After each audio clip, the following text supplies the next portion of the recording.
I'm Lucy. And I'm Callum. Johnston. What makes you, you? For a long time, the answer was an immortal soul, or spirit, something that goes beyond mere matter and gives you your life and your identity.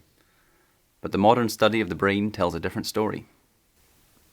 This is the claim made by Professor David Eagleman in a series called The Brain on BBC TV in 2016. And he goes on to claim, I am the relationship between my neurons. This is the modern scientific description of people. We're nothing more than atoms and molecules. Or, as Eagleman would put it, we are the relationship between our brain cells.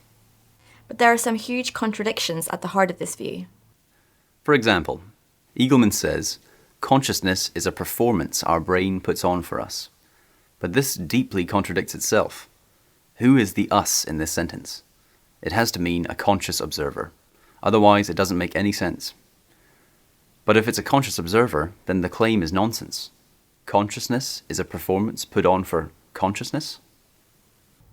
Here's another contradiction. Eagleman says, almost every action that you take, every decision that you make, every belief that you hold, these are driven by parts of the brain that you have no access to. But this is something that Eagleman believes. So does it apply to itself? Is his belief about this driven by parts of his brain that he has no access to? If it is, why think that it is true? And if it isn't, then he's contradicting himself. Or are his beliefs exempt from this problem, but everyone else's beliefs are victims of it?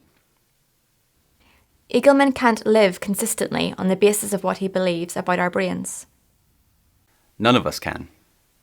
We may say that this is what we believe, but we can't live with it. We think about things, we have beliefs that can be true or false, and we make choices. And there's a real me who does these things. So there's a deep contradiction between how we live and what we believe. So if the idea that we're just brain cells and chemicals, just atoms and molecules, contradicts itself, and if no one can live as if it's true, is there any reason to take it seriously?